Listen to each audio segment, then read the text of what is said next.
Hello, ladies and gentlemen. This evening we'll begin with a more somber topic.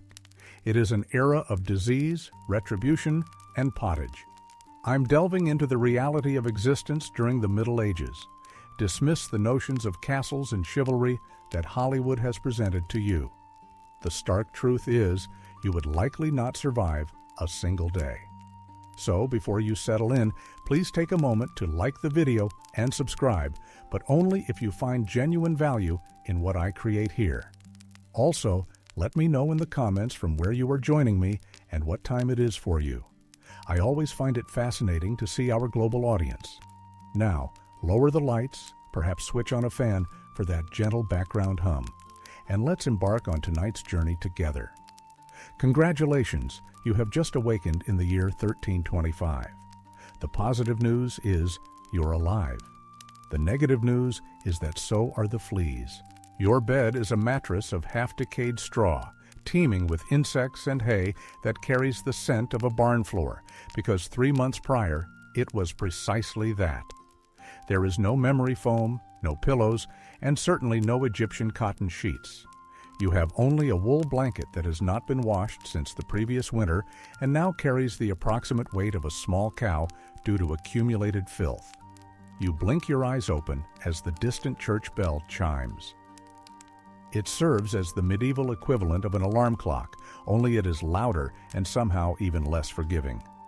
Your dwelling is a one-room wooden hut, windowless, with a charmingly open floor plan where your family, livestock, and various domestic insects cohabitate. The odor, it is a fragrant symphony, a delicate fusion of stale ale, human perspiration, goat, and something you hope is not mold, but which your soul knows it probably is. Scented candles have yet to be invented, and even if they existed, they would simply melt onto your dirt floor. Insight. Many people in this era followed a biphasic sleep pattern known as first sleep and second sleep. They would wake for an hour or two in the middle of the night to pray, tend to the fire, or simply reflect before returning to bed, making a full, uninterrupted night's rest a rarity. You attempt to stretch but instantly regret it, as the air is frigid and your joints are aching. You are 22 years old, which in medieval standards is approaching middle age. Your spine creaks like an old wooden door, and your knees produce a sound akin to a bag of rocks being shaken by a bewildered peasant. Rising from bed is a gamble. The floor is either damp from the previous night's rain seeping through the thatched roof, or it is crusted with something deposited by your neighbor's chicken. In either case, your bare feet have now integrated into the local ecosystem. And what of privacy? It is a non-existent concept. Your entire family, and perhaps a stray cousin who never departed, are all waking up alongside you. There are no bedrooms, no curtains, no personal time, only communal everything.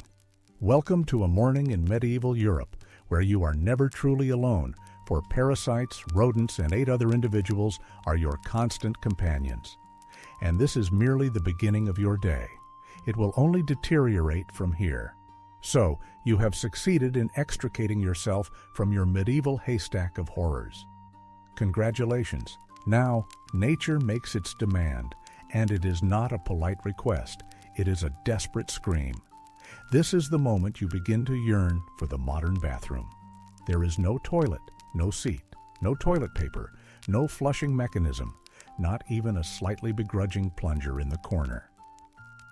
In the 14th century, relieving oneself is an adventure, a social experiment, and frequently a minor public spectacle. If you are a peasant, your lavatory is most likely a wooden bucket situated behind the house, which is already overflowing because Uncle Wolfstan had a difficult night after consuming spoiled turnips. The stench is biblical in proportion. You hold your breath, attend to your business, and then comes the critical part. You dispose of it into the street. Yes, the street. You are expected to shout something akin to "Gardez-loo" before emptying it from the window. This is an old French phrase meaning "watch out below," though, in all honesty, no one ever reacts quickly enough. The streets in medieval towns function as open sewers, a delightful river of human waste, animal excrement, and mysterious fluids you would prefer not to investigate. Insight. The unenviable task of cleaning these cesspits fell to men known as gong farmers or rakers who worked only at night to remove the human waste, a profession that was both essential and profoundly stigmatized. If you are fortunate enough to reside in a town with public latrines, congratulations. You are afforded the opportunity to sit shoulder to shoulder with strangers in an outhouse where privacy is a myth and ventilation is a cruel jest. You might engage in small talk, but it is advisable not to inhale too deeply. Toilet paper? Unheard of. Most individuals used straw, leaves, rags, moss, or if feeling particularly luxurious, a scrap of wool. Sometimes, nothing at all. This may explain why handshakes had not yet gained popularity. And if you are in a castle, surely conditions are better, correct? Well, somewhat. You might have a guardrobe, which is a hole in the wall that deposits your waste directly into the moat. A brilliant concept, except that your adversaries are aware of this. And yes, attackers sometimes gained entry by climbing through the waste chute. Talk about an unconventional entry point. Therefore, whether you are a farmer or a baron, medieval toileting is a ritual of humiliation. It is cold, it is public, it is hazardous, and it is perpetually disgusting. One misstep on a whetstone path, and you are face first in humanity's leftovers. And you have yet to brush your teeth, but we will address that next. You have survived the ordeal of the toilet. You are deserving of a reward, are you not? Perhaps a pleasant breakfast, something warm, delectable, and comforting. I apologize. This is medieval Europe. Nothing here is comforting. Breakfast, if one can call it that, is a grim proceeding. There are no eggs Benedict, no coffee machines sputtering to life, and certainly no avocado toast. You sit down or perhaps squat near the fire to a wooden bowl containing something that appears to have been scraped from a muddy boot. Welcome to your daily portion of pottage. Pottage is a thick, viscous stew composed of whatever can be scavenged. Grains, root vegetables, and perhaps a few beans if you are fortunate. It has been simmering in the same pot for days, sometimes weeks, with new ingredients simply added on top of the old ones. It is less a recipe and more of an ongoing, edible experiment. On the side, you have a piece of bread so hard it could deflect arrows. It is made from coarse rye or barley flour, often extended with sawdust, ground acorns, or other inventive additives, because wheat is a luxury reserved for the wealthy. Insight. Often this bread, known as a trencher, was so stale it was used as a plate. After the meal, the gravy-soaked trencher might be eaten, or more commonly, given to the poor or to the dogs. This loaf is not your ally. You do not slice it. You negotiate terms with it. What about beverages? You are not sipping orange juice or an oat milk latte. You are drinking beer. Yes, beer. At 6 in the morning. Why? Because the water is swarming with parasites and filth. Consequently, you begin your day with weak ale, low in alcohol, but high in survivability. Children drink it as well.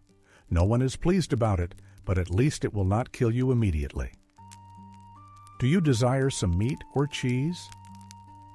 Continue dreaming. Those are reserved for Sundays and saints' feast days, and only if your Lord is feeling particularly generous.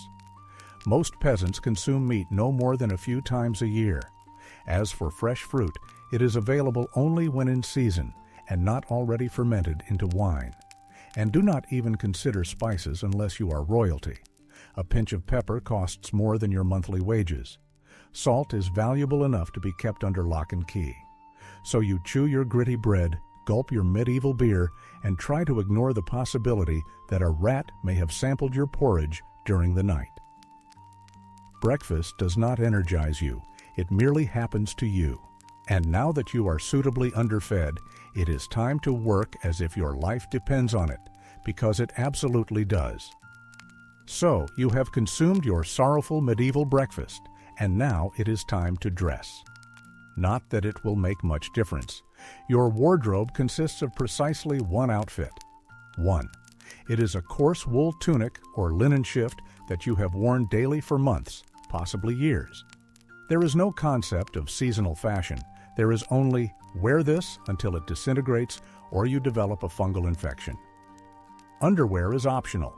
If you are fortunate, you might have a linen under tunic. If not, well, you are going commando beneath layers of scratchy, sweaty wool, all lovingly stitched together by someone who likely had no idea what a proper seam should look like. There is also no washing machine, no soap, and absolutely no dry cleaner in sight. Consequently, your clothes are stained, stiff, and scented, like a compost pile left to marinate in a pigsty. Even if you wish to wash them, the process is arduous.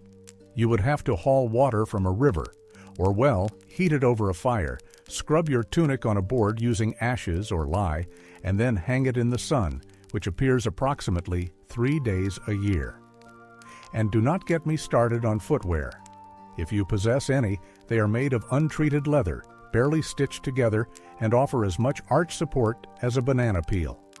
Most peasants simply go barefoot, through mud, through dung, through medieval landmines, also known as sharp rocks and puddles of disease. All of this leads to one conclusion: your skin despises you. You are constantly itching. Fleas, lice, and bedbugs reside rent-free on your body. Everyone has them: lousy nobles, itchy monks, walking insect farms of children. No one is exempt. You might be scratching your armpit with a wooden spoon while conversing with the local priest, and no one would even bat an eye.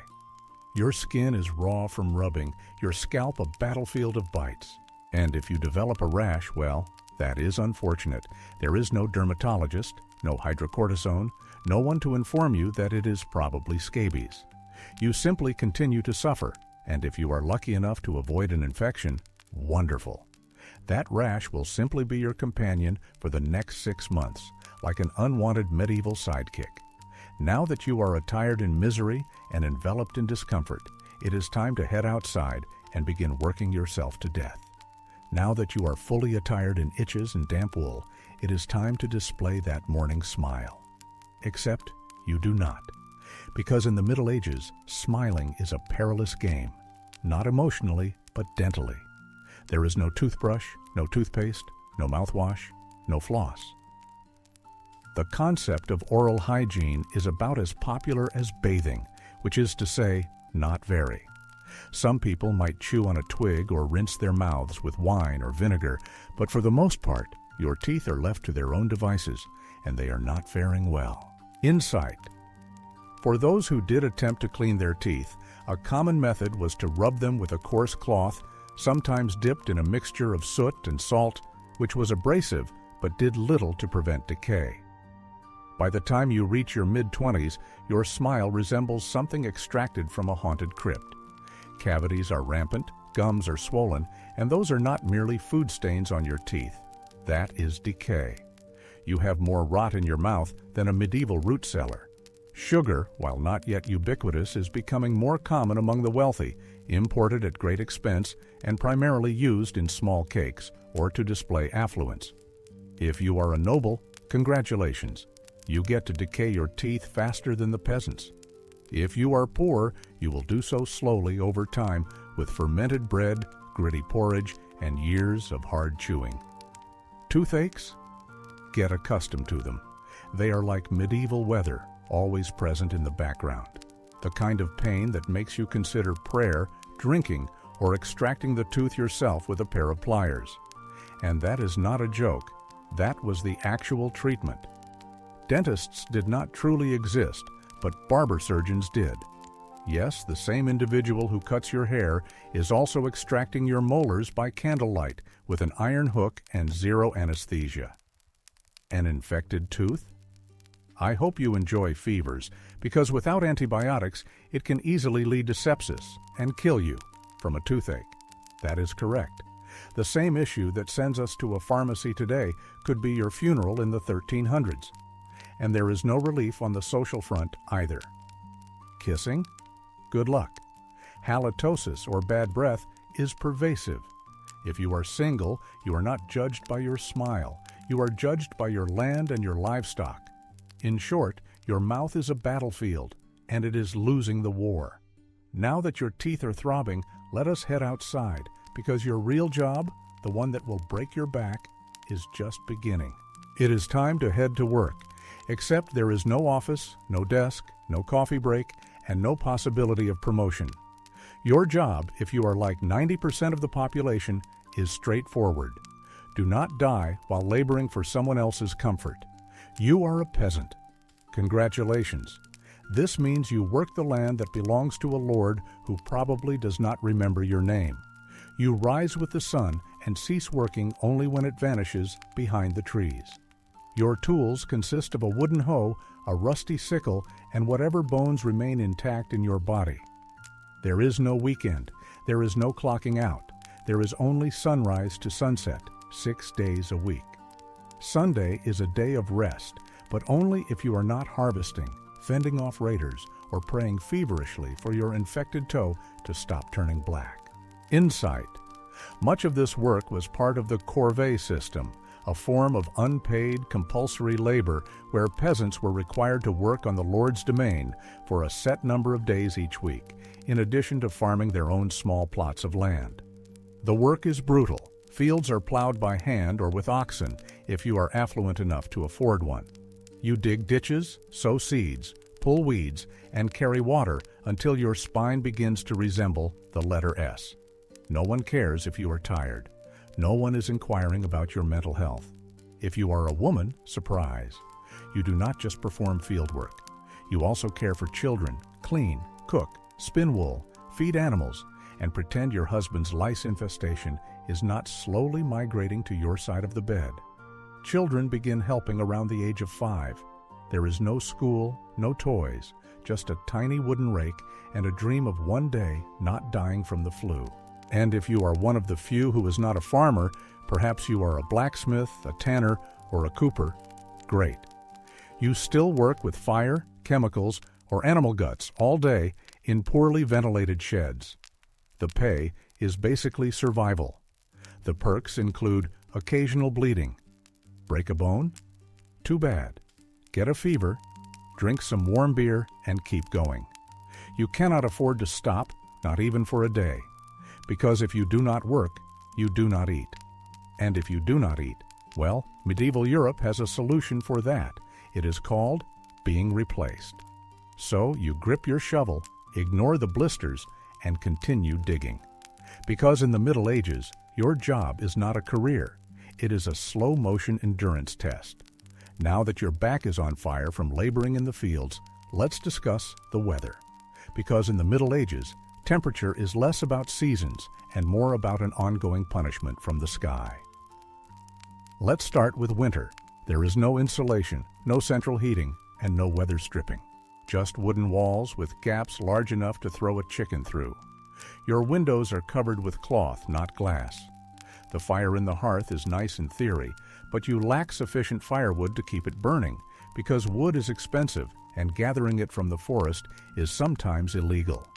Yes, you can be executed for picking up the wrong stick from the wrong forest. You bundle up in your single damp wool tunic, huddle near the dying embers, and still wake up with your nose frozen. Your feet are permanently cold, often damp. Your fingers are so stiff, they feel like tiny medieval popsicles. Frostbite isn't diagnosed. It's just called bad luck. Now, let's fast forward to summer. Sounds better, doesn't it?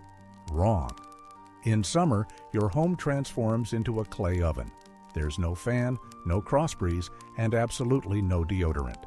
You sweat through your layers, but you cannot remove them because showing too much skin is scandalous and also invites sunburn, insect bites, and social judgment.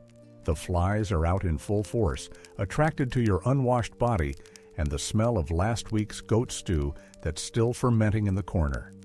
Mosquitoes buzz by your ear while you sleep, assuming you can sleep through the sound of your neighbors yelling and babies crying. In the fields, the sun bakes you. No sunblock, no hat, unless you've fashioned one out of straw like a desperate scarecrow. And the worst part is, you still have to work. Heat stroke is just called taking a bad turn. So you're either shivering in your own hovel, wondering if your toes will make it to spring, or you're sweating through your only pair of socks while your thighs chafe into oblivion. And the one thing that never changes, no matter the season, your clothes still itch, your food is still terrible, and your next job is still waiting. Welcome to climate control medieval style. There is none. Feeling thirsty? Need to freshen up? Want to splash a little water on your face to awaken from this damp fever dream of a life? Too bad. In medieval times, water is not your friend. It's trying to murder you quietly. Let's start with drinking. The nearby stream looks fresh, bubbling, and clear, like something out of a fantasy movie. But spoiler alert, it is not. Upstream, someone just emptied a chamber pot into it. And if not that, then a dead pig is probably decomposing in it. Parasites, bacteria, and the entire microbial army of medieval Europe await in every sip. That's why people drank beer. Yes, beer, even children. But before you imagine medieval kids doing keg stands, understand that this was small beer, weak in alcohol, but strong in its capacity for survival. The brewing process boiled the water, making it safer than whatever flowed through the town ditch. Wine was another option if you were wealthy enough to afford it and unconcerned with functioning properly before noon. What about bathing? Surely water was used for cleaning. In theory, yes. In practice, absolutely not. You see, back then, people believed that bathing actually opened your pores and allowed disease to enter. That's right. Washing yourself was considered medically risky. You were apparently cleaner if you never removed the protective layer of filth caked onto your skin. Communal bathhouses did exist, but they quickly gained reputations as places for gossip, scandal, and sometimes full-blown medieval extracurriculars. So, naturally, the church intervened and shut many of them down. Even if you did want to bathe, it was a major production. You would need to fetch water from the well, boil it over a fire, fill a wooden tub that leaked, and then pray that no one else in the house used it before you, or worse, after you. And rainwater was collected in open barrels where birds defecated, insects bred, and moss thrived. Sounds refreshing, doesn't it? So whether it's entering your mouth, going on your body, or being applied to your crops, water in the Middle Ages is less of a life source and more of a gamble. One wrong gulp, and you're spending your final days sweating in a straw bed, clutching your stomach, and contemplating all your life choices. The next time you sip tap water, raise a glass to our ancestors. They didn't have the luxury of hydration without hazard. So, you drank the water. Or maybe you did not.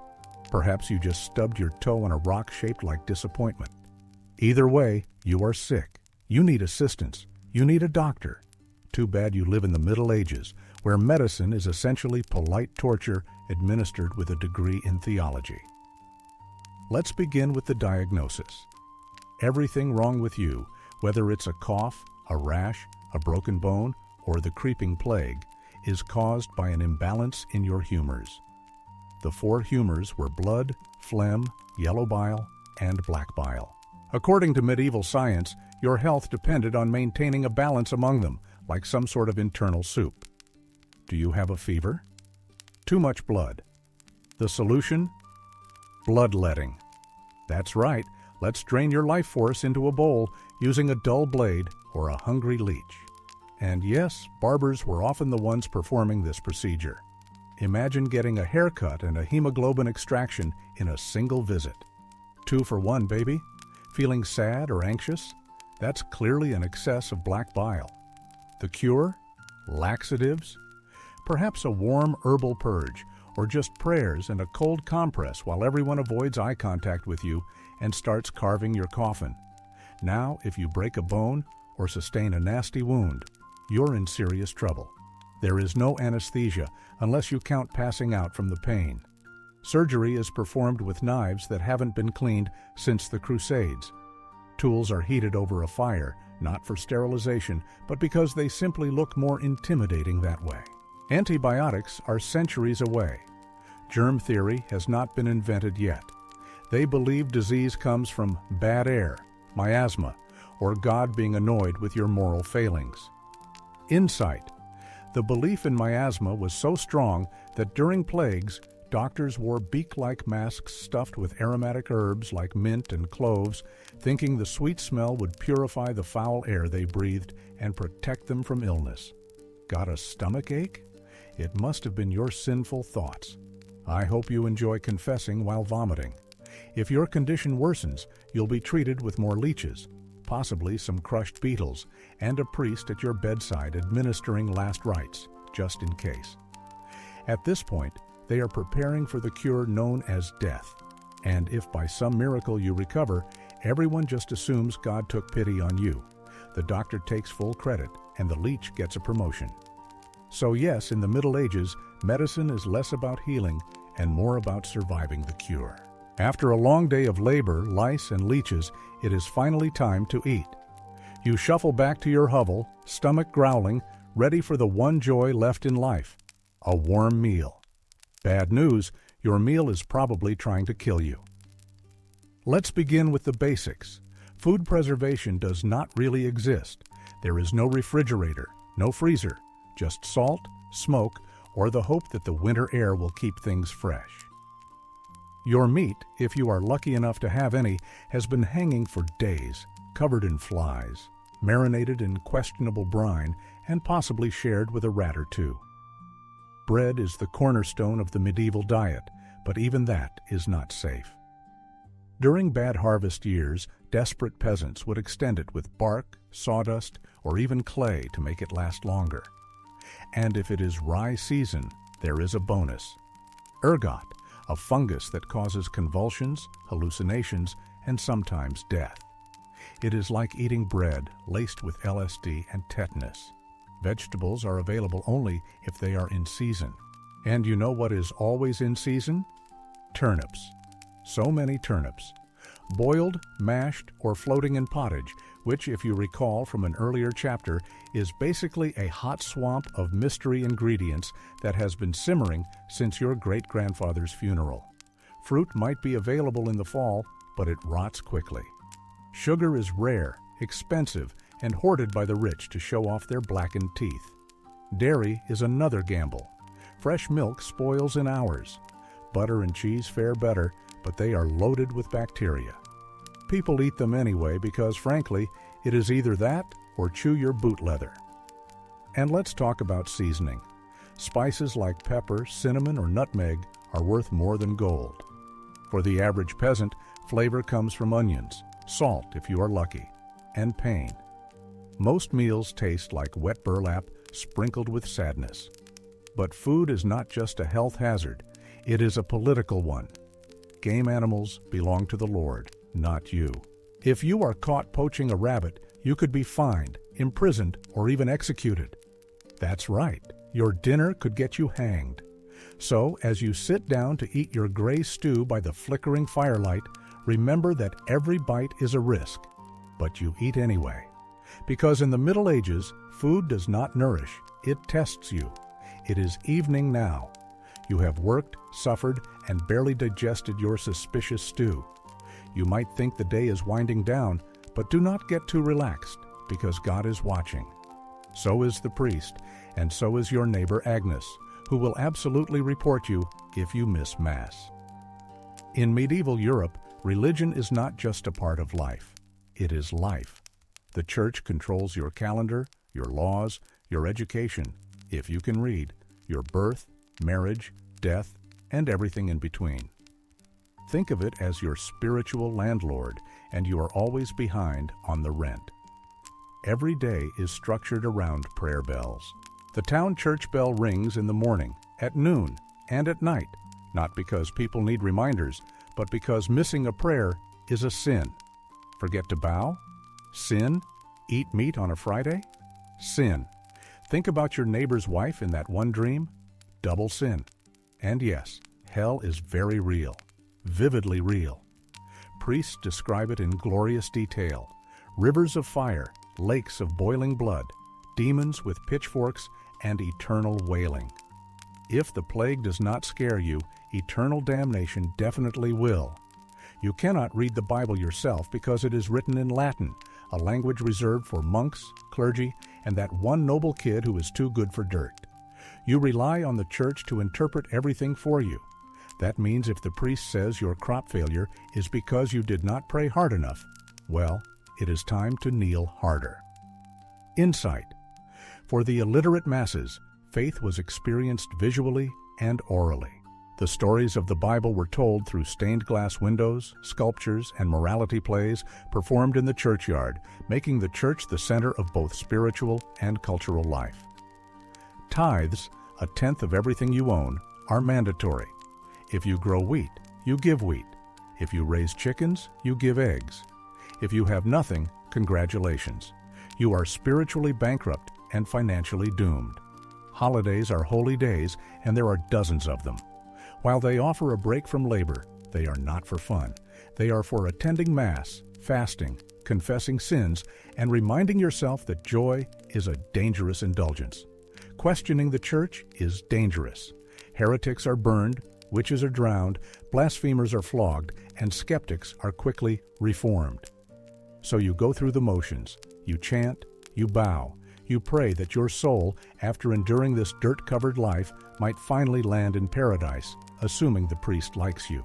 Because in the Middle Ages, God may be merciful, but the church, not so much. If you thought being a medieval peasant was rough, try doing it as a woman.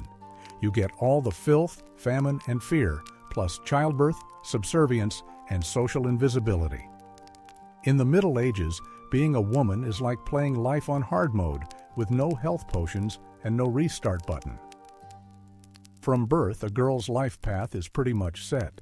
Marry young, bear children, serve your husband, and die tired. Education is unlikely. Unless you are from a noble family and sent to a convent, your intellectual development halts around the time you learn how to churn butter and patch a tunic. Marriage happens early, really early. It is not unusual to be betrothed at 12 and pregnant by 14. This is not about love. It is about land, livestock, and alliances. Your opinion is not required. Once married, you are essentially your husband's property. Your job is to produce heirs, feed everyone, keep the house running, and not complain. Because complaining might get you branded a nag or, worse, a witch. That label comes with a complimentary drowning or burning, depending on the local fashion. Childbirth is a death lottery. There is no prenatal care, no sterile tools, no anesthesia. Midwives do their best, but even minor complications can mean death for the mother, the child, or both. Some women survive 10 pregnancies. Many do not survive 2. But do not worry. Once the baby is born, your workload increases. Now you have a screaming infant in a lice-ridden hut, and you are expected to nurse, cook, clean, and still help in the fields. You do not get a break. You are the break for everyone else. If you are unmarried, you are suspicious. If you are widowed, you are vulnerable. If you are outspoken, you are dangerous. Women who did not conform were often accused of witchcraft, especially if they possessed herbal knowledge, a strong personality, or just looked at someone funny on a rainy Tuesday. Even within the church, your role is limited. Nuns lived under strict rules. No speaking without permission, no freedom of movement, and your spiritual worth was always ranked below that of men. In short, if you are a woman in the Middle Ages, you are expected to endure, obey, reproduce, and suffer in silence, ideally while smiling. Because even in a time of universal suffering, women were somehow expected to suffer gracefully. So far, you have battled filth, starvation, social injustice, and possibly a goat. But just when you think your day cannot get any worse, here comes violence, loud, bloody, and often completely acceptable by medieval standards. Let's be clear, the Middle Ages were not peaceful. The idea of law and order mostly meant hoping the local lord was not in a bad mood. Violence is pervasive, in the home, in the streets, on the battlefield, in church disputes, and sometimes in the line at the communal bread oven. Crime is common, punishment is brutal, and justice is more of a performance art than a form of protection. Steal a loaf of bread and you could lose a hand. Accused of lying, your tongue might get pierced. Gossip too much, and you might meet the scold's bridle, a metal mask strapped to your head with a bar in your mouth. For correction, of course. Let's say you are accused of something serious: heresy, theft, witchcraft. How do you prove your innocence? By being tortured, obviously. Welcome to trial by ordeal. In one version, you stick your hand in boiling water to retrieve a stone. If the wound heals without infection in 3 days, you're innocent. If not, you're guilty. Another option: you're tossed into a river. If you sink, you are innocent and probably dead. If you float, you are guilty and will be punished anyway. Insight. For the nobility, there was another option: trial by combat.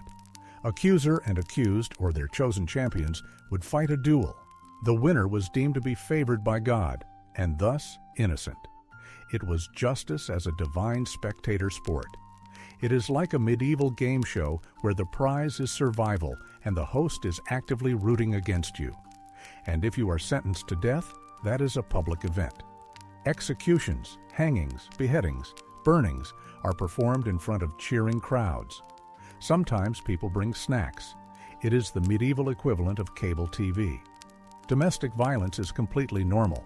Husbands were allowed, even expected, to discipline their wives and children. Street fights are commonplace. You could be beaten just for looking the wrong way at a noble's horse. And war is always simmering. Local feuds, territorial disputes, religious crusades. Someone is always marching off to stab someone else in the name of honor, God, or boredom. Violence is not a breakdown of society in the Middle Ages. It is society. Everyone lives with the constant knowledge that life is fragile, justice is arbitrary, and your neighbor might bash your head in over a pig. So, walk carefully, keep your eyes down, and never trust anyone with a club. At this point, you have made it through the lice, the leeches, the laundryless misery, and the looming threat of public disembowelment. But now comes the final chapter of most medieval lives: an early and unglamorous death. If you are alive and still breathing past the age of 40, you are practically a celebrity. You might even be referred to as the Old One, which is less a nickname and more a statistical miracle. Let's break it down. The average life expectancy hovers around 30-40 years, but that number is dragged down heavily by infant mortality. Nearly half of all children died before reaching the age of 5. Disease, malnutrition, or one bad winter was all it took. There were no vaccines, no antibiotics, no hope. If you survived childhood, you entered adulthood already exhausted. Work began as soon as you could walk upright, and by 25, your joints creaked like a monastery door. You might be missing several teeth, a finger, and most of your original optimism. Women faced a particularly deadly gauntlet: childbirth. It was one of the leading causes of death for medieval women. There was no pain relief, no medical intervention, just prayer, hot water, and someone holding your hand while you bled out on a straw-stuffed cot. For men, the dangers were different, but equally relentless.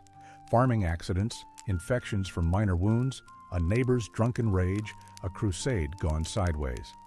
Even walking to the market could be risky if you crossed paths with a bored bandit or an angry tax collector. Death could also come quietly from the plague, which turned cities into cemeteries overnight, or from famine, which could last entire seasons, thinning out entire villages. Or it could come from bad luck, like eating spoiled grain and spending your final hours hallucinating and screaming at the walls. And funerals? You were lucky if you got one. Bodies were often buried quickly to avoid the spread of disease. There was no embalming, no polished coffins, just a hole, a few murmured prayers, and a shallow mound of earth if there was enough space left in the churchyard. So yes, in medieval times, life was brutal, short, and constantly under siege by death in all its casual forms. You did not retire. You just stopped showing up. And speaking of exits, let's move on to your final chapter. The medieval dream dies. So, how has your day been? You have woken up in filth, relieved yourself into a bucket, brushed your teeth with wishful thinking, nearly passed out from hunger, worked until your spine cried for mercy, scratched your way through itchy wool, prayed not to get the plague, and barely dodged a public execution for owning a squirrel. Welcome to a single day in medieval Europe. Still dreaming of becoming a knight? Think again.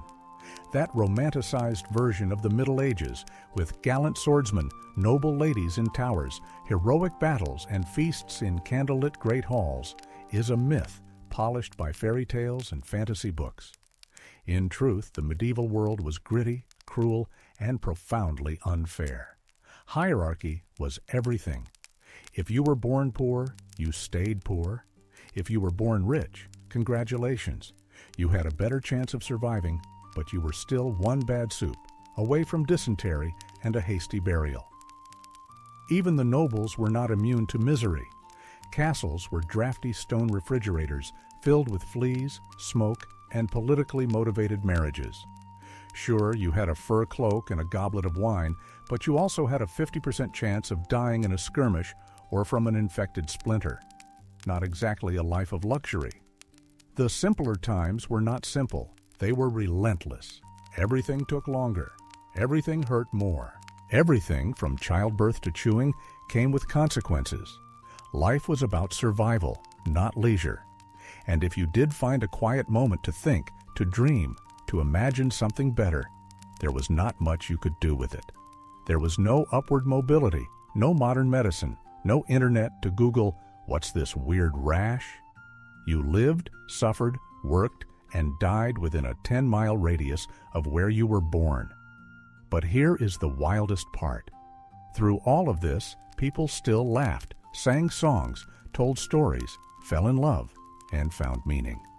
Not because life was easy, but because humans are stubborn like that. Even in the darkest chapters, they made space for light. So tonight, when you slip into your clean bed with indoor plumbing, antibiotics, and central heating, maybe offer a quiet thank you to the modern world and to your ancestors who fought rats, famine, and feudalism so that you would not have to. Long before she was Catherine the Great, Empress of all Russia, mistress of reform, and an icon of ambition, she was simply Sophie. Born Sophie Friedricha Augusta von Anhalt-Zerbst in 1729, she was the daughter of a relatively obscure German princely family. Her tiny duchy in Pomerania offered little in terms of power, but Sophie herself possessed something no title could confer: a formidable intellect, relentless charm, and a quiet, burning hunger for greatness. Her upbringing was strict. Her mother, Johanna, was cold and calculating, not a warm, nurturing figure, but a social climber obsessed with status. Sophie's father, a Prussian officer, was more distant than disciplinary. From a young age, Sophie learned to navigate the fine line between obedience and cunning.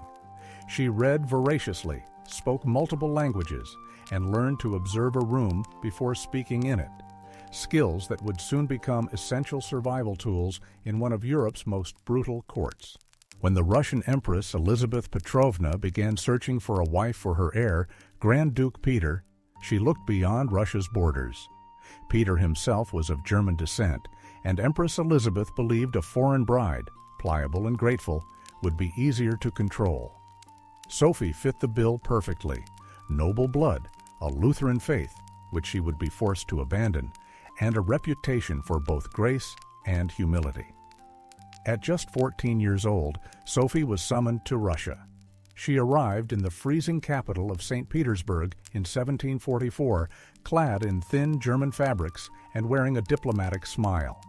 Her mother pushed her forward like a chess piece. Sophie, however, had her own game in mind. Insight.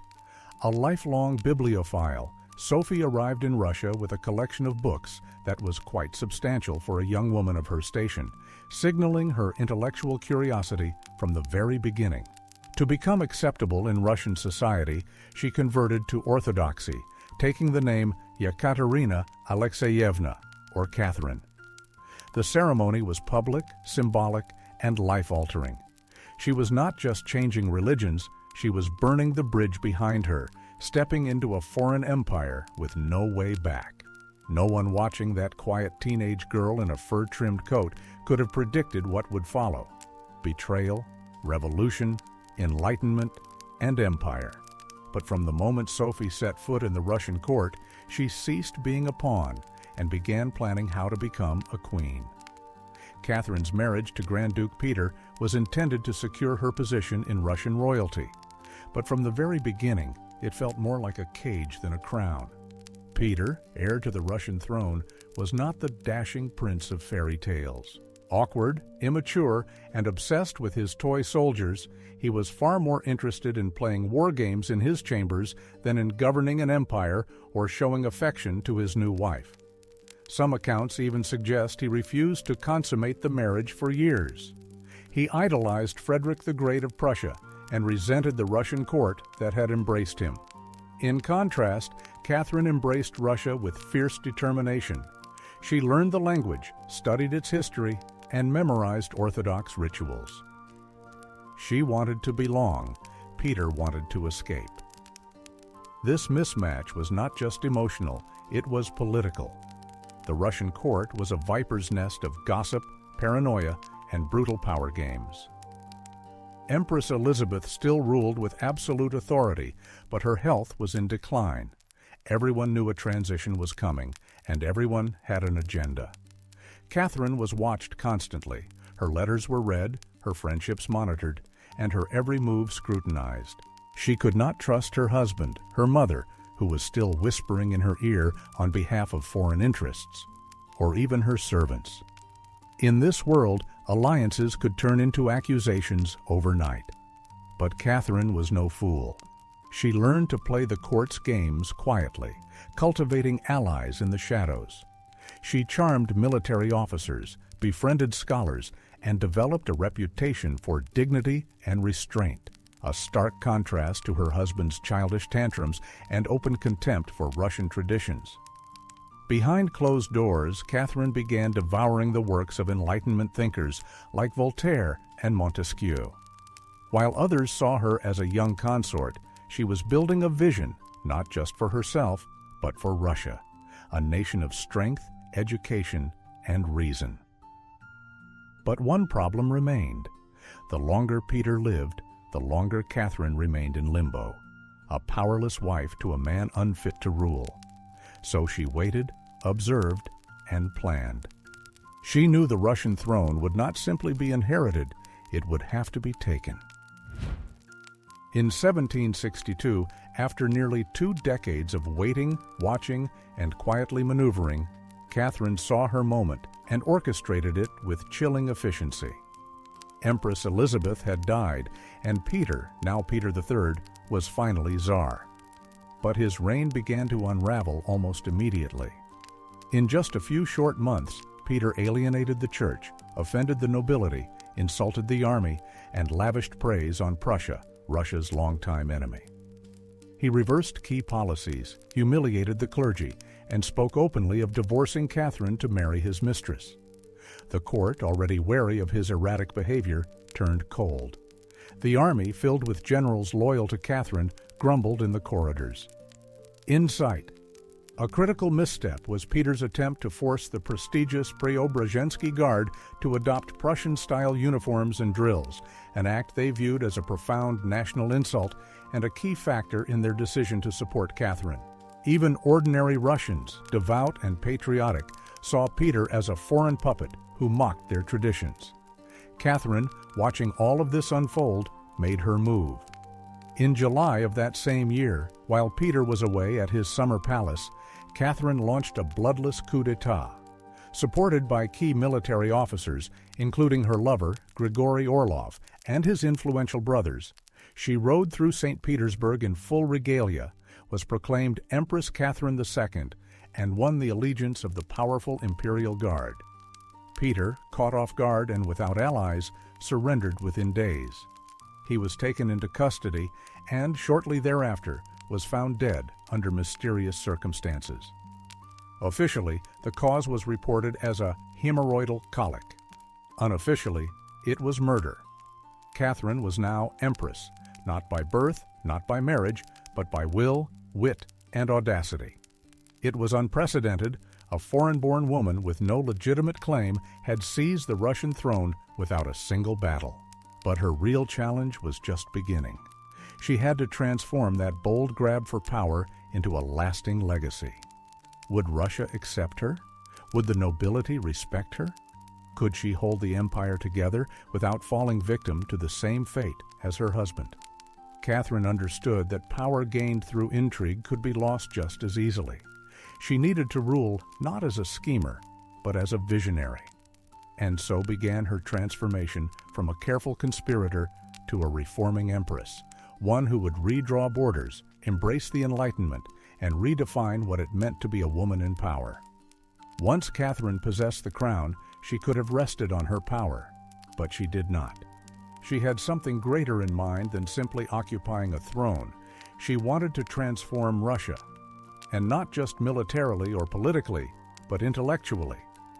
While Peter had worshipped Frederick the Great and his toy soldiers, Catherine idolized Voltaire, Diderot, and the bold thinkers of the Enlightenment.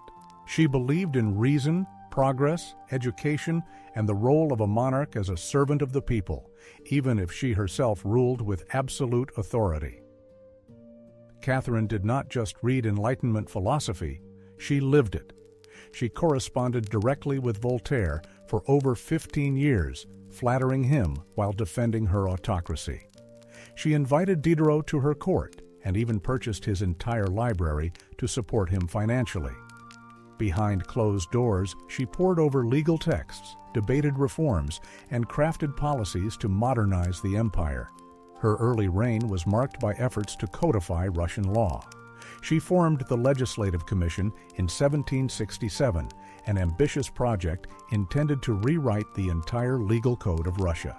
Insight: Catherine's personal contribution was the Nakaz, Instruction, a document of over 500 articles heavily influenced by Montesquieu's The Spirit of the Laws and Beccaria's On Crimes and Punishments. Though the commission ultimately failed to produce a new code, the Nakaz itself was a revolutionary statement on governance and justice. Her own Nakaz was a political manifesto in disguise, one that spoke of equality before the law, the dangers of torture, and the responsibility of rulers to serve the common good. For an empress in 18th century Russia, it was radical. But Enlightenment ideals had to survive the realities of Russia, a vast, feudal, deeply conservative land ruled by nobles who liked their serfs exactly where they were, beneath them. Catherine knew this. While she advocated for reform, she moved carefully. She abolished some forms of torture, expanded access to secular education, and built schools and libraries. But she also reaffirmed the nobility's control over their serfs to maintain their loyalty. This was Catherine's balancing act, a philosopher queen in public, a practical empress in private.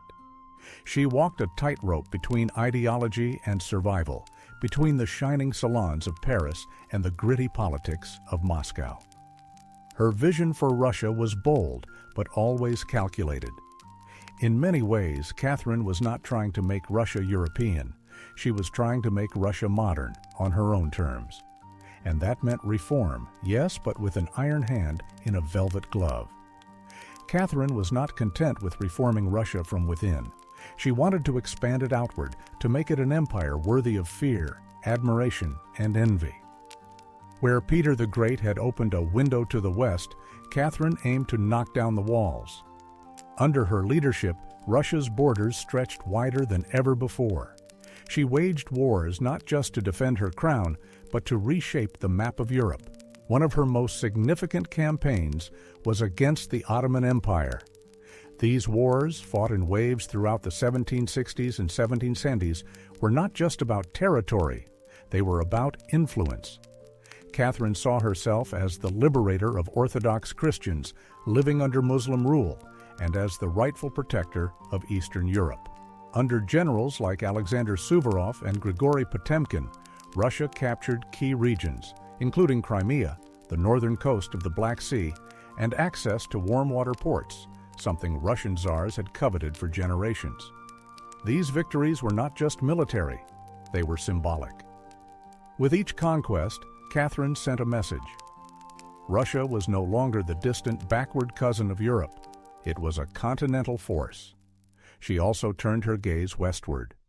In a series of deals and diplomatic maneuvers, Catherine participated in the partitions of Poland, carving up the struggling Polish-Lithuanian Commonwealth along with Austria and Prussia. By the end of the Third Partition in 1795, Poland was erased from the map, and Russia had claimed vast new lands and millions of new subjects. But Catherine did not just conquer with armies, she also colonized with ideas. New cities were built, trade routes were expanded, and German settlers were invited to cultivate Russian farmland. The empire became a mosaic, stretching from the icy Baltic to the sun-drenched shores of the Black Sea. And through it all, Catherine remained the central force, reading reports, issuing orders, and personally overseeing the shape of her expanding empire. Critics would accuse her of being power-hungry, even imperialistic. But to Catherine, expansion was not ambition. It was destiny. A great ruler, she believed, was measured not just by ideas, but by borders. She did not just want to rule Russia, she wanted to remake it as a civilized empire, feared by its enemies, respected by its peers, and loyal to her alone. For all her brilliance and power, Catherine the Great was just as famous for what transpired behind palace doors. And no, not all of it was whispered in libraries. Catherine's private life became one of the most talked about aspects of her reign. She had lovers, not just one or two, but a carefully curated parade of them, many decades younger, often handsome, and sometimes politically influential. She did not hide them. In fact, she often rewarded them with titles, estates, and pensions if they behaved well. If not, they were quietly dismissed, sometimes with a polite thank you and a promotion. Among the most important of these lovers was Grigory Potemkin, a man as brilliant as he was bold. Their relationship blurred the lines between romance, politics, and partnership. Some historians believe they may have even married in secret. Together, they shaped military campaigns, colonization projects, and the transformation of southern Russia. Potemkin was not just a lover, he was, in many ways, her co-ruler. Still, Europe could not look past the scandal. Gossip swirled. Satirical pamphlets painted her as lustful, insatiable, even unhinged. And after her death, the rumors only worsened, the most infamous being the completely false and grotesque tale involving a horse, spread by her enemies to smear her legacy. But why the obsession? Simple. Catherine was a woman who wielded power unapologetically. And in a world where female rulers were expected to be either saintly virgins or tragic figures, she refused to play the role. She lived, loved, and ruled on her own terms, and that made her dangerous. Insight. Her system for managing lovers was almost an official state process. Trusted confidants would often vet and even test potential candidates before they were formally introduced to the Empress, ensuring they were not only physically appealing, but also discreet and loyal. Ironically, while her critics painted her as immoral, Catherine herself was deeply philosophical about love and sexuality. She believed pleasure was a natural part of life and that personal relationships did not have to threaten public responsibility. She separated emotion from governance, a feat few male rulers managed. In reality, her liaisons were often strategic. She surrounded herself with men who were loyal, capable, and politically useful. And when they ceased to be, she let them go, usually with a smile and a generous retirement. Catherine's love life did not weaken her rule. It was part of her strategy, a blend of passion and power that made her unforgettable, envied, and feared. For all her charisma and control, Catherine's reign was not without peril. And in 1773, that peril arrived in the form of a bearded Cossack named Yemelyan Pugachev. He was no ordinary rebel. Pugachev claimed to be none other than Peter III, Catherine's dead husband. According to him, he had survived the coup and now returned to reclaim the throne from the German usurper. It was absurd. Peter was long gone. But to Russia's oppressed and exhausted lower classes, the claim did not need to be true. It just needed to offer hope. Pugachev promised liberation, an end to serfdom, lower taxes, and land for the common people. His words ignited a fire across the Volga River region, especially among Cossacks, peasants, and Old Believers. In a time when the gap between nobles and serfs had widened brutally, his promises sounded like salvation. The Pugachev Rebellion became the largest peasant uprising in Russian history. Towns were taken, fortresses fell, and nobles were slaughtered. For a terrifying moment, it seemed as if the empire itself might fracture. Catherine was shaken. This was not a foreign war she could win with cavalry and treaties. This was a revolt from within, her own people rising against the system she ruled. But Catherine did not panic. She acted. She dispatched professional military forces to crush the rebellion ruthlessly. Pugachev's forces were defeated in 1774. He was captured, displayed in an iron cage, and eventually beheaded in Moscow, a public warning to all who dared to follow. Afterward, Catherine doubled down on order and control.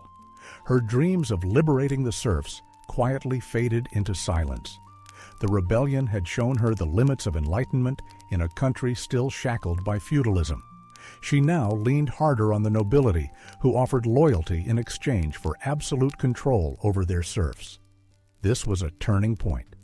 The empress, who once quoted Voltaire, now prioritized stability over philosophy. Reform became cautious. Surveillance increased. Rebellion, even whispered, was to be stomped out before it had breath. Pugachev may have lost his head, but he left behind a warning that haunted Catherine. That power built on inequality could only hold for so long before the storm came crashing through. By the time Catherine the Great approached the final years of her life, she had ruled Russia for over 3 decades, longer than any female ruler in Russian history. From the moment she seized power, she had defied expectations, reshaped her empire, and redefined what a woman and a monarch could be. Under Catherine's reign, Russia became a true European powerhouse. Its territory expanded by over 200,000 square miles, swallowing Crimea, parts of Poland, and stretches of the Black Sea coast. These were not just military wins, they were strategic pivots, securing warm water ports and reshaping trade. But her legacy was not only drawn on maps. Catherine left a cultural mark as well. She helped found the Hermitage Museum, amassed one of the greatest art collections in Europe, and corresponded with the greatest minds of the Enlightenment. Her court became a center of sophistication, art, and intellectual ambition. In a country often viewed as backward by Western Europeans, Catherine put Russia firmly on the cultural map. She modernized education, founding schools for girls, and promoted the printing of books. Insight. In a remarkable act of public leadership, she introduced smallpox inoculation to Russia by being publicly vaccinated herself, along with her son Paul, setting an example that encouraged others to follow suit in a time of widespread fear of the procedure. Yet her reign was also one of contradictions. While she admired Enlightenment ideals, she never freed the serfs.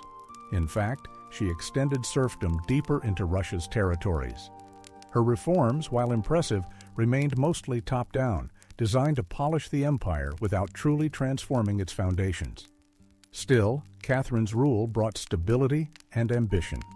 She understood that power was not inherited. It was crafted, managed, and constantly defended. She ruled not by divine right, but by force of will, political brilliance, and relentless calculation. She was called many things: a usurper, a tyrant, a reformer, a seductress. But above all, she was effective. When she died in 1796, Russia was wealthier, larger, and more formidable than it had been in centuries. She left behind a throne secure, an empire expanded, and a legend that would endure for generations. Catherine did not just reign, she ruled with intellect, strategy, and an unapologetic grip on history. And in doing so, she became more than an empress. She became a myth. For all her power, expansion, and enduring legacy, Catherine the Great was still, at her core, a woman navigating a man's world and reshaping it in her image. Behind the imperial portraits and state decrees was someone deeply aware of how precarious her position was. She was not born Russian. She came to the throne through a coup. She ruled an empire that was wary of a woman in charge. And yet, she not only endured, she thrived. Catherine was never content to be ornamental. She read constantly, wrote endlessly, and never stopped learning. Her daily schedule was intense, hours of reading reports, corresponding with foreign powers, editing state papers, and managing a court filled with rival factions. She was not content to simply sit on the throne. She worked the throne like a stateswoman born to it. She was also, in many ways, lonely. She surrounded herself with courtiers, lovers, and artists, yet wrote in her memoirs of how few people she could truly trust. Her son Paul, whom she distrusted and kept away from state matters, grew into a man she feared would undo all her progress. Her greatest emotional partnership with Grigory Potemkin faded into a deep friendship, but his death in 1791 left a wound that never truly healed. Catherine crafted her public image carefully. She understood the power of narrative and wielded it better than most monarchs of her age. She posed as Mother of Russia, an enlightened monarch, a warrior empress, and a lover of the arts. Insight, the famous story of Potemkin villages, fake, portable settlements built to impress her on her tour of Crimea, is likely an exaggeration, but it captures a key truth about her reign. It was a masterful blend of genuine achievement and carefully constructed political theater. But beneath those roles was a woman who had endured rejection, betrayal, scandal, and rebellion, and kept going. When she died in 1796, she left behind a transformed empire, but also questions. Could she have done more to end serfdom? Were her Enlightenment ideals compromised by politics? Was she more reformer or ruler? History remembers her by the title she never gave herself, the Great. It was not because she was flawless or kind or just. It was because she took power and wielded it on her own terms in a time and place where women were not supposed to have any. She did not just wear the crown, she rewrote what it meant to deserve one. In the humid depths of the Chiapas jungle in southern Mexico, the ruins of Palenque whisper stories from the ancient Maya world. Towering temples rise above the canopy, their limestone faces eroded by time but still brimming with secrets. And in 1994, one of those secrets was revealed. A team of Mexican archaeologists led by Fanny Lopez Jimenez was surveying Temple Thrind, a relatively modest pyramid adjacent to the more famous Temple of the Inscriptions, the burial site of the mighty king Kiinich Janab Pakal the Great. Temple the Thrind was not expected to hold much until they noticed something peculiar, a sealed, hidden chamber beneath the structure. No looters had breached it. It was pristine. When the archaeologists broke through and lowered themselves inside, they found a stone sarcophagus resting in silence. The air was heavy with the weight of centuries. As they opened the lid, a red dust rose like smoke, brilliant, shocking red. The interior was covered in powdered cinnabar, a toxic mercury sulfide used ceremonially by the Maya. And lying within that crimson cloud was the skeleton of a woman. She had been buried with care and reverence. Her bones were fragile but intact, her skull still adorned with a jade mask, and her body surrounded by funerary offerings, necklaces, diadems, and ear spools, all crafted from jade and shell. Everything about the burial screamed royalty, yet no name was inscribed. No glyphs identified her. It was one of the richest female burials ever discovered in Mesoamerica, and yet it was a total enigma. Why was she buried in red powder? Who was she? Was she a queen, a priestess, or perhaps even Pakal's wife? The researchers dubbed her the Red Queen, and the name stuck. Insight. Later isotopic analysis of her teeth revealed she had a diet rich in meat and had grown up locally in Palenque, strengthening the case that she was not a foreign bride but a native-born royal. Even with modern forensics, they could not definitively say who she was, only that she had lived around the 7th century, during the golden age of Palenque. Unlike most Maya tombs, hers had been hidden, untouched, and purposefully isolated. Her burial was not just ceremonial, it was profoundly spiritual. This woman was not meant to be remembered with words. She was meant to be remembered through ritual, through color, and through the mystery she left behind. The most haunting feature of the Red Queen's tomb was not her jade jewelry or the silence of the sealed chamber. It was the red dust. A thick layer of powdered cinnabar covered everything: the sarcophagus, the walls, her bones, and even the offerings around her. It clung to the stone like dried blood. To the Maya, this was no accident.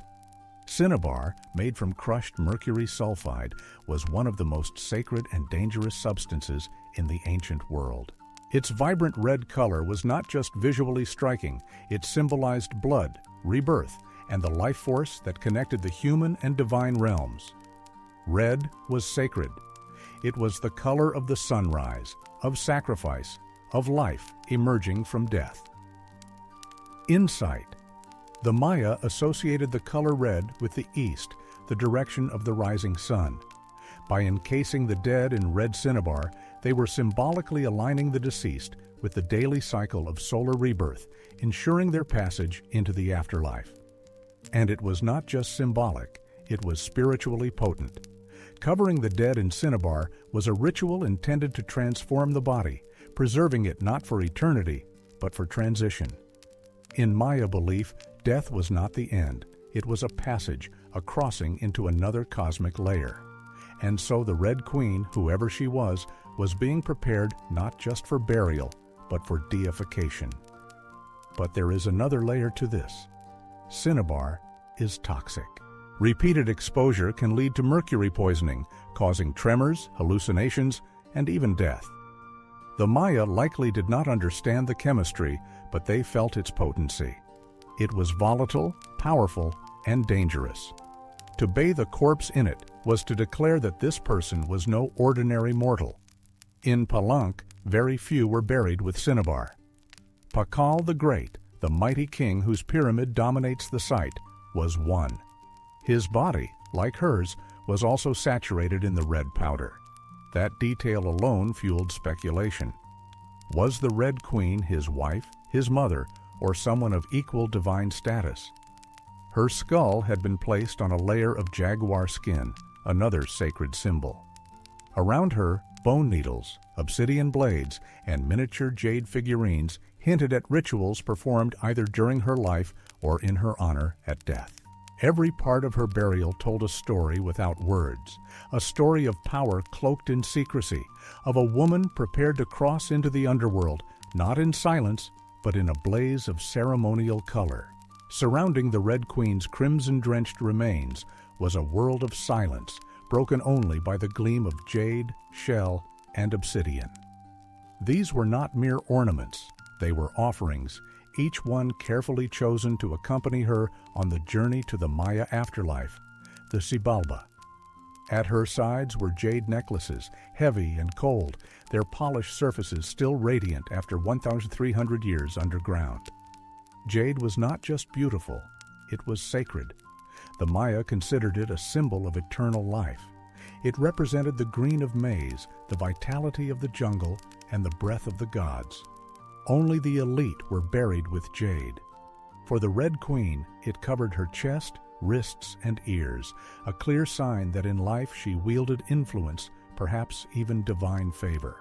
One of the most haunting objects was the jade funerary mask, placed delicately over her face. Unlike the golden death masks of Egypt, this one was subtle, constructed from dozens of tiny mosaic tiles arranged to mimic the contours of her skull. The mask served a ritual function, to protect the soul, to preserve identity, and to present her as divine in the eyes of the gods. Scattered near her bones were bone needles, obsidian blades, and shell artifacts. These could have been tools of ritual or symbols of her status as a priestess, healer, or royal matriarch. One bone pin was engraved, faint but purposeful, a small echo of her voice, lost to time. At her feet and along the edges of the tomb were ceramic vessels, still sealed, likely once filled with offerings of food, drink, or incense to sustain her spirit beyond death. The Maya believed the afterlife was a journey, dangerous, layered, and filled with challenges. These items were not luxuries, they were necessities. To modern eyes, the tomb feels intimate, not overloaded, but intentional.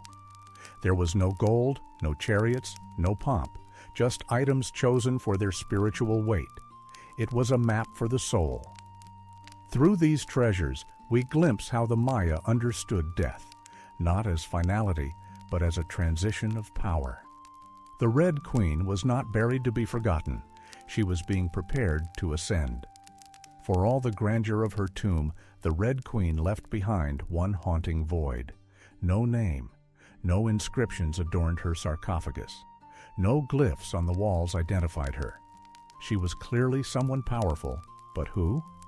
From the moment her tomb was opened, scholars began trying to connect the dots. The most compelling theory is that the Red Queen was Ixtzakbu Ajo, the wife of Kainich Janab Pakal, known today as Pakal the Great, the most famous ruler of Palank. Tzakbu Ajo was more than just Pakal's consort. She was born into nobility and married into Palanka's royal dynasty at a young age. She bore him at least 3 sons, all of whom held high status, and she played a key ceremonial role during her husband's long reign. If anyone was to be buried with such honor, it was her. Supporting this theory is the tomb's location, just a few feet away from Pakal's own grand burial in the Temple of the Inscriptions. The proximity suggests a deliberate pairing, husband and wife, rulers even in death. And then there is the cinnabar.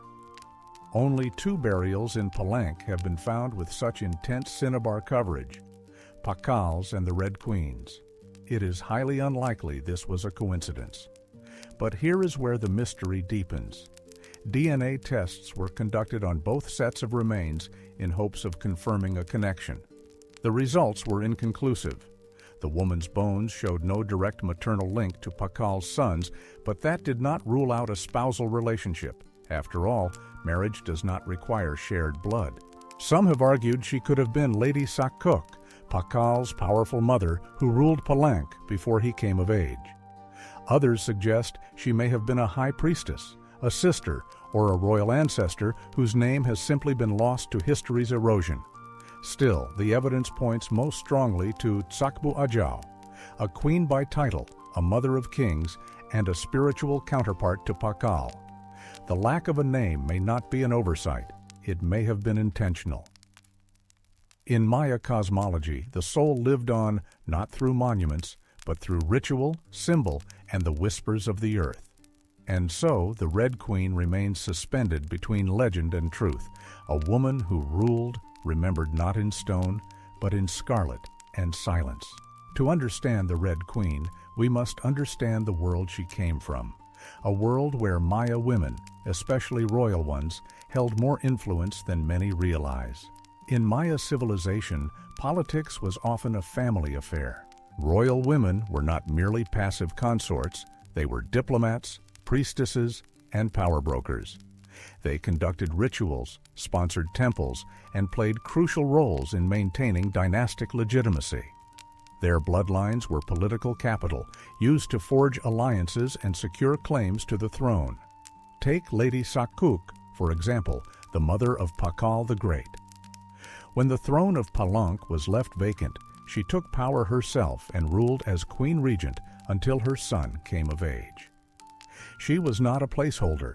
She was a ruler in her own right, issuing decrees and overseeing construction projects. Without her, Pakal may never have risen at all. And she was not an anomaly. Insight. At the nearby city of Yaxchilan, the famous lintels of Lady Zouk depict her prominently performing a painful bloodletting ritual, a sacred act that demonstrated her spiritual power and essential role in the kingdom's religious life. Across the Maya world, in places like Yaxchilan, Naranjo, and Calakmul, inscriptions show women performing major ceremonies, engaging in warfare diplomacy, and sometimes ruling outright.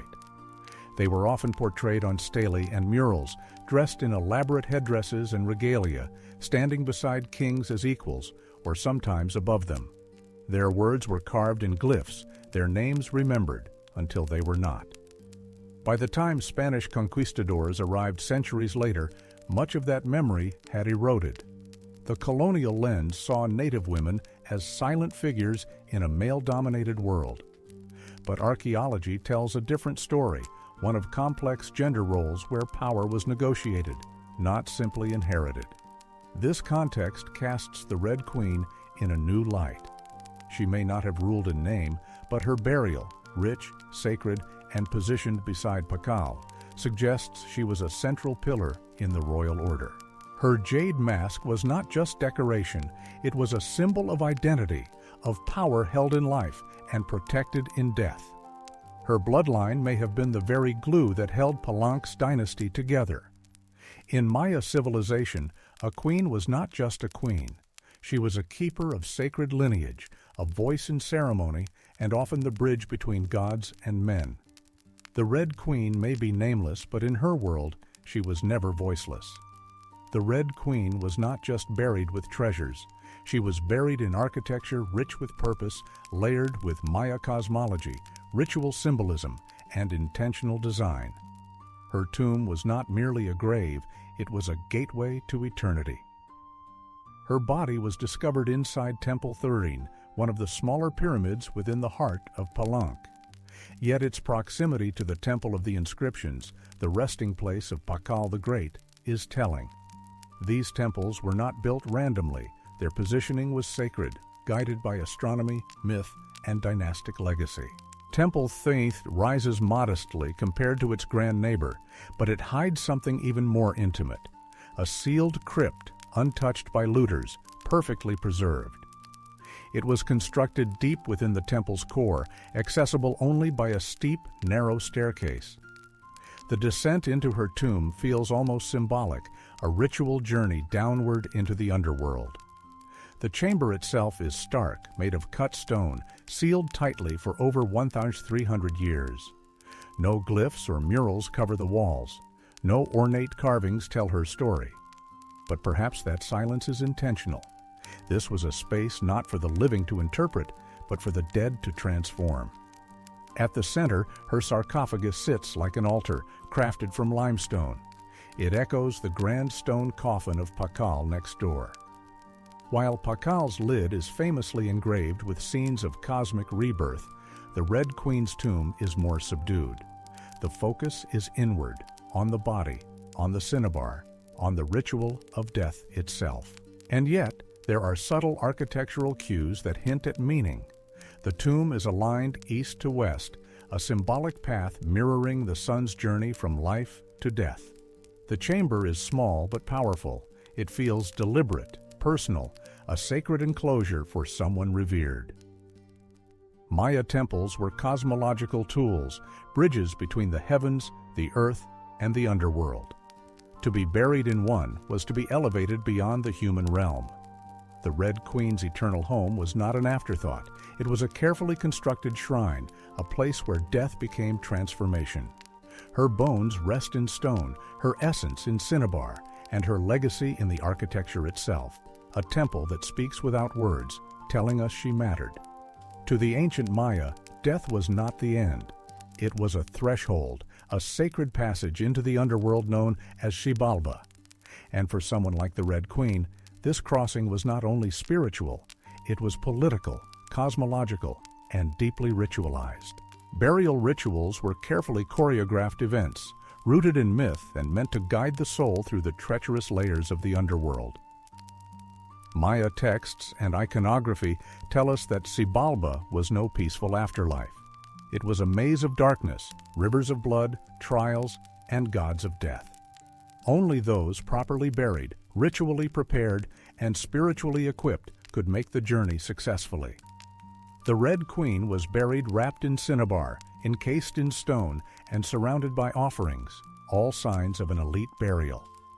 But there is more.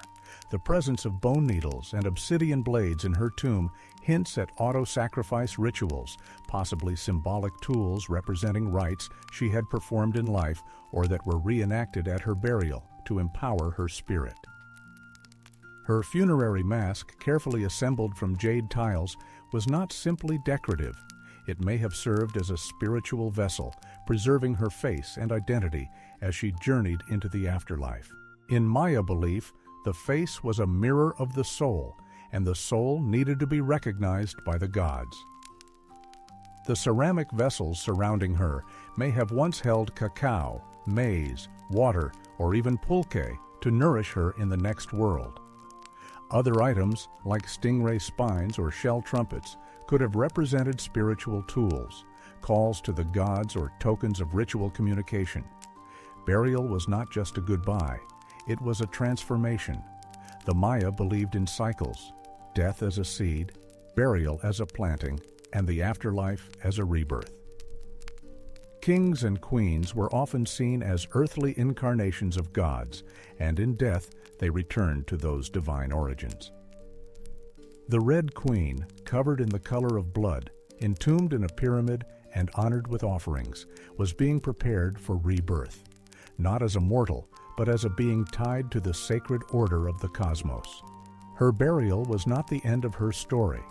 It was the beginning of her legend. Just a few steps away from the Red Queen's final resting place lies one of the most iconic tombs in Mesoamerica, that of Ka'inich Janab Pakal, known simply as Pakal the Great. His burial inside the Grand Temple of the Inscriptions is celebrated for its artistry, scale, and deeply spiritual symbolism. But what makes the Red Queen's tomb so extraordinary is not only what was inside, it is where it was found. Her sarcophagus was hidden within Temple the Fifth, directly adjacent to Pakal's monument. In a city like Palenque, where every temple was carefully positioned to reflect cosmic principles, this closeness was no coincidence. It was intentional, a statement etched in stone. Many scholars believe the Red Queen was Tsakbu Ajo, Pakal's queen and trusted consort. While her tomb lacks inscriptions, the similarities between their burials are striking. Both wrapped in cinnabar, both entombed in pyramids, both buried with jade, and both treated with extreme reverence. These rituals mirror each other as if they are two halves of a sacred narrative. Pakal's lid famously depicts him falling into the underworld through the World Tree, a cosmic scene of death and rebirth. The Red Queen's simpler tomb contains no such iconography, but the symbolism lies in the pairing itself. If Pakal represented the sun journeying through the underworld at night to rise again, then the Red Queen may have represented the moon, the feminine force that follows its own mysterious path in the sky. Together, they embodied a cosmic duality, masculine and feminine, king and queen, sun and moon, order and ritual. In Maya mythology, rulership was not singular, it was relational.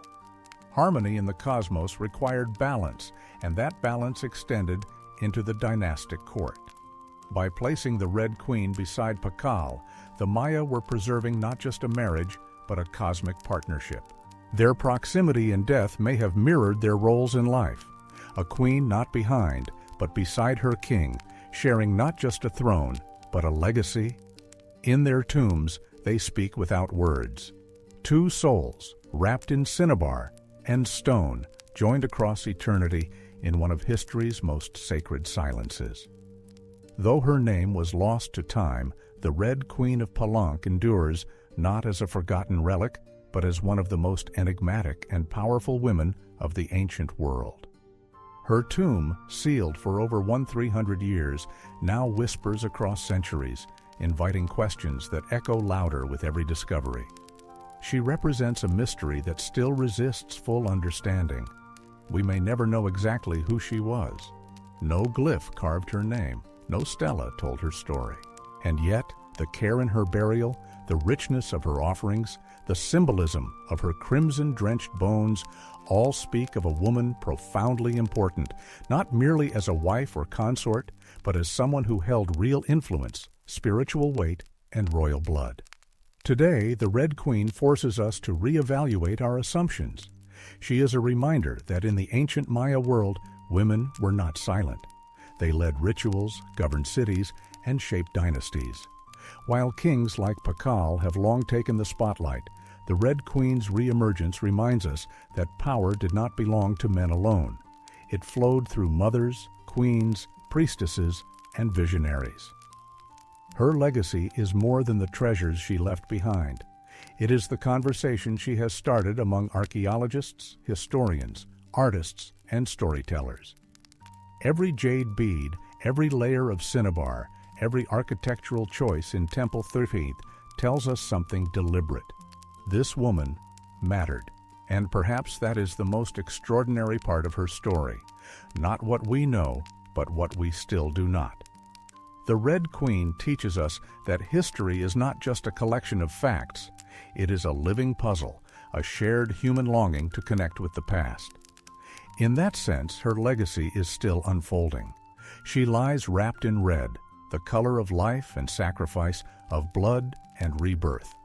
Her face, once hidden behind a jade mask, now stares back at us through science, art, and wonder. She remains nameless, but not voiceless. Mysterious, but not forgotten. The Red Queen may have ruled a kingdom in life, but in death, she rules something greater, our imagination. Her tomb was sealed in stone. Her story was written in silence. And still, somehow, she speaks. Frida Kahlo was born on July 6, 1907, in the vibrant district of Coyoacán, then a village on the outskirts of Mexico City. Her childhood home, the Casa Azul, the Blue House, was filled with color, contradiction, and a quiet strength. It would later become a sanctuary, a battleground, and a museum dedicated to one of the most iconic artists of the 20th century. Frida was the third of 4 daughters born to Guillermo Kahlo, a German-Hungarian photographer, and Matilde Calderón, a devout Catholic of indigenous and Spanish descent. Her parents were opposites. Guillermo, reserved and intellectual; Matilde, religious and emotionally distant. Frida would inherit her father's introspection and artistic eye, but also her mother's fierce resilience. As a child, Frida was imaginative, outspoken, and bold. She read voraciously and asked questions most adults did not want to answer. But at the age of 6, she contracted polio, which left her right leg thinner and weaker than the other. A physical difference she tried to mask with long skirts, but never allowed to limit her spirit. The illness left her bedridden for months and isolated from other children. During this time, she grew close to her father, who encouraged her to exercise, ride bicycles, and stay mentally sharp. Unlike most girls of her time, Frida did not aspire to become a wife or a homemaker. Her goal was to become a doctor. She enrolled in the prestigious National Preparatory School in Mexico City at age 15, one of only a handful of girls accepted. There, she stood out not just for her intelligence, but for her rebellious wit, radical thinking, and unique sense of style. She joined a group of young intellectuals known as the Cachuchas, who debated philosophy, literature, and politics. Frida was drawn to revolution, to ideas that challenged tradition. But even in those early years, before the bus crash that would define her body, and before the fame that would define her legacy, Frida Kahlo was already painting herself into the world with sharp edges, unapologetic ideas, and an identity too big to fit inside anyone else's expectations. She was not just growing up in Coyoacán, she was preparing to remake herself entirely. On September 17, 1925, Frida Kahlo's life was split in two, the girl she had been and the woman she was forced to become. That afternoon, she boarded a wooden bus with her boyfriend, Alejandro Gomez Arias, after school. They were laughing, teasing each other, and probably arguing. Frida never did anything halfway. But moments later, the bus collided with a streetcar, and in an instant, her future unraveled into pain, metal, and silence. The crash was horrific. The streetcar crushed the bus against a wall, splintering wood and flinging passengers. Frida was impaled by an iron handrail that entered her left hip and exited through her pelvis. Her spinal column fractured in 3 places. Her right leg shattered. Her foot was dislocated. Her collarbone and ribs broke. Her shoulder was dislocated. Her abdomen was pierced. She was just 18 years old. Insight. Her boyfriend, Alejandro, in a state of shock, was the one who pulled the handrail from her body, an act of desperation that likely saved her from bleeding to death on the spot, but also caused unimaginable internal damage. A man covered her with a borrowed overcoat. Someone else noticed her body was sparkling, not from blood, but from gold powder she had been carrying in a pouch. It had exploded on impact, dusting her broken form in what looked like glittering ash. Frida was taken to the Red Cross Hospital and underwent numerous surgeries over the following months. She spent weeks in a body cast, flat on her back, immobile, writhing with infection and uncertainty. The future she had imagined of becoming a doctor slipped further away with every passing day. But in that stillness, something began to stir. Her father gave her brushes. Her mother rigged a special easel to hang above her bed. A mirror was placed on the canopy so she could see herself. And there, lying in plaster and agony, Frida began to paint, first out of boredom, then out of obsession. Her initial subjects were her own reflection because she was all she had. But what emerged was not vanity. It was survival. The crash had broken her physically, but it had also opened a door into her own mind, her own body, and eventually into the surreal language of pain and identity that would define her art. The girl who wanted to heal others now began the process of healing herself, one brushstroke at a time.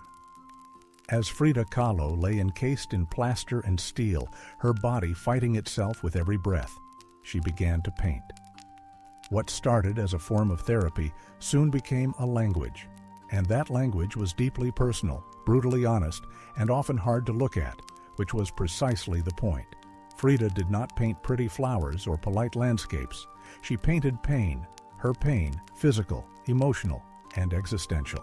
Her first subjects were self-portraits, not because she was vain, but because, as she famously said, "I paint myself because I am so often alone, and because I am the subject I know best."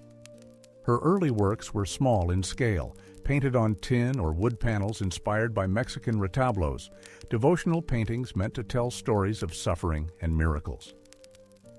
Frida turned this tradition inward. Her body became the canvas, her emotions became the altar. She painted herself as split, as pierced, as bleeding. In one painting, she is impaled by nails like a modern-day martyr. In another, she floats in a barren landscape, tethered to a broken column, a metaphor for her shattered spine. She painted herself weeping, fractured, decapitated, and bare, but never passive, always watching. Her pain was not sanitized. She painted the ugliness of trauma with beauty, defiance, and even humor. Each piece was a reclamation of her body, her experience, and her identity as a woman in a world that often tried to define her. But Frida was not just telling her story. She was inventing a new kind of visual narrative, one that blended Mexican folk art, surrealism, medical illustration, and symbolism. Her paintings became dreamlike autopsies of her soul, framed in color, culture, and myth. By the time she recovered enough to walk again, albeit painfully, Frida was no longer the girl who had wanted to be a doctor. She was an artist, and her art was unlike anything anyone had seen. She had taken the worst thing that had ever happened to her and turned it into a source of creation. Frida Kahlo did not just paint her pain, she made the world look at it, and in doing so, she turned suffering into a sacred act of self-expression. In 1928, still recovering, still painting, and just 21 years old, Frida Kahlo met the man who would become the most profound and turbulent relationship of her life, Diego Rivera. He was 20 years her senior and already Mexico's most famous painter. Massive in both stature and presence, Rivera was a giant of Mexican muralism, known for his sweeping, politically charged frescoes that told the story of the Mexican people. Frida had seen his work before. She admired it. But now she wanted his opinion of her work. She brought her paintings to him at the Ministry of Education, interrupting his scaffolded work to ask bluntly, "Do I have talent?" Diego took one look and said yes, and not just out of kindness. He recognized in her something rare, an unfiltered voice, raw and unpretentious, full of rage, irony, pain, and beauty. They began a relationship that was as consuming as it was creative. Frida once said, "I suffered two great accidents in my life, one in which a streetcar knocked me down. The other was Diego." They married in 1929, an odd pairing to outsiders. Diego, massive, unfaithful, and politically famous. Frida, sharp-tongued, fiercely independent, and already walking with a cane. Her parents called it a marriage between an elephant and a dove. Their bond was passionate but chaotic. Diego supported her art and encouraged her growth as a painter, but he was also endlessly unfaithful, even with Frida's own sister, Christina.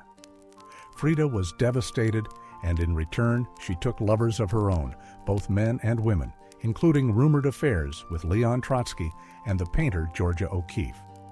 They divorced in 1939, then remarried a year later on different terms. This time, Frida would keep her autonomy, her home, her money, her name. Their second marriage was less about traditional love and more about creative partnership and mutual understanding. Despite the betrayals and the heartbreak, Diego remained a constant force in Frida's life. He challenged her, he wounded her, but he also believed in her as an artist, as a revolutionary, and as a woman who could redefine what painting could be. Together, they were not peaceful, but they were legendary.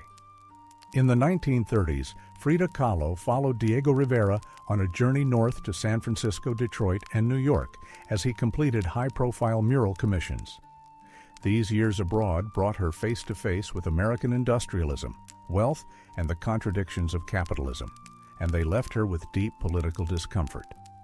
Frida was a proud Mexican nationalist, a committed communist, and an admirer of indigenous traditions. The opulence she witnessed in the United States, especially while the Great Depression ravaged much of the country, only deepened her sense of disillusionment. In letters home, she mocked the culture's materialism and obsession with appearances. She missed the grit, color, and contradiction of Mexico. While Diego painted enormous murals on factory walls, Frida began to create smaller, quieter revolutions, deeply personal works on tin and canvas. Her style solidified, sharp, surreal, emotional, and intimate. It was during this time that she produced some of her most iconic self-portraits. Frida did not just paint herself for vanity, she painted herself to survive. Her identity became her landscape, with her body constantly in pain from her accident, multiple surgeries, and a traumatic miscarriage in Detroit. She turned inward. Her portraits showed her bleeding, fragmented, exposed. Yet her face was always calm, always direct, unapologetic.